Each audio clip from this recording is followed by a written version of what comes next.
हरे कृष्णा दोस्तों, आपके अपने चैनल देवलोक स्टोरीज में आप सबका स्वागत है। अभी तक आप सबने अधिक मास के महात्म का अध्याय 1 से 18 की कथा सुनी है। आज हम आपके लिए अधिक मास के महात्म का अध्याय 19 लेकर आए हैं। दोस्तों, हमारे चैनल पर शिव महापुराण की सीरीज भी सुनाई जा रही है। अगर अभी तक आपने नहीं सुनी है तो डिस्क्रिप्शन में लिंक दिया है। अध्याय 19। श्री सूत जी बोले, हे तपस्वियों, इस प्रकार कहते हुए श्री नारायण को मुनिश्रेष्ठ नारद मुनि ने मधुर वचनों से प्रसन्न करके कहा, हे ब्राह्मण तपोनिधि। सुदेव ब्राह्मण को प्रसन्न विष्णु भगवान ने क्या उत्तर दिया, सो हे तपोनिधे कहिए। श्री नारायण बोले, इस प्रकार महात्मा सुदेव ब्राह्मण ने विष्णु भगवान से कहा। भक्त वत्सल विष्णु भगवान ने वचनों द्वारा सुदेव ब्राह्मण को प्रसन्न करके कहा, हे द्विजराज, जो तुमने किया है उसको दूसरा नहीं करेगा। जिसके करने से हम प्रसन्न हुए उसको आप नहीं जानते हैं। यह हमारा प्रिय पुरुषोत्तम मास गया है। स्त्री के सहित शोक में मग्न तुमसे उस पुरुषोत्तम मास की सेवा हुई। हे तपोनिधे, उस पुरुषोत्तम मास में जो एक भी उपवास करता है, हे द्विजोतम, वह मनुष्य अत्यंत पापों को भस्म कर विमान से वैकुंठ लोक को जाता है। सो तुमको 1 महीना बिना भोजन किए बीत गया और असमय में मेघ के आने से प्रतिदिन प्रायः मध्याह्न साय तीनों काल में स्नान भी अनायास ही हो गया।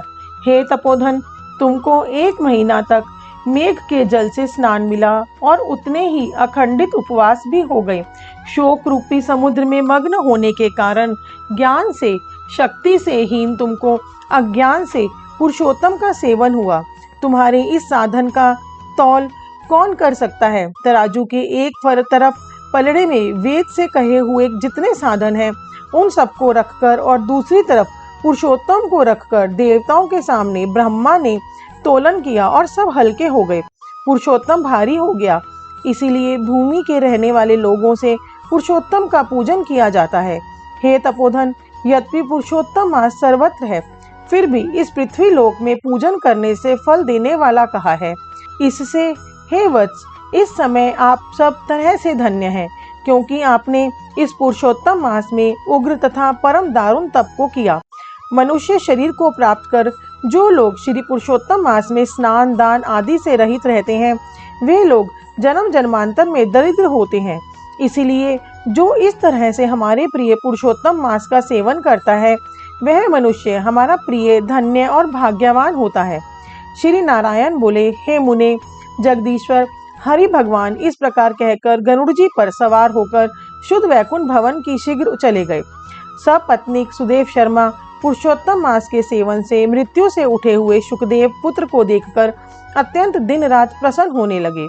मुझसे अज्ञानवश पुरुषोत्तम मास का सेवन हुआ और वह पुरुषोत्तम मास का सेवन फलीभूत हुआ, जिसके सेवन से मृत पुत्र उठ खड़ा हुआ। आश्चर्य है, ऐसा मास कहीं नहीं देखा। इस तरह आश्चर्य करता हुआ उस पुरुषोत्तम मास का अच्छी तरह पूजन करने लगा। वह सपत्नीक ब्राह्मण श्रेष्ठ इस पुत्र से प्रसन्न हुआ और सुखदेव पुत्र ने भी अपने उत्तम कार्यों से सुदेव शर्मा पिता को प्रसन्न किया।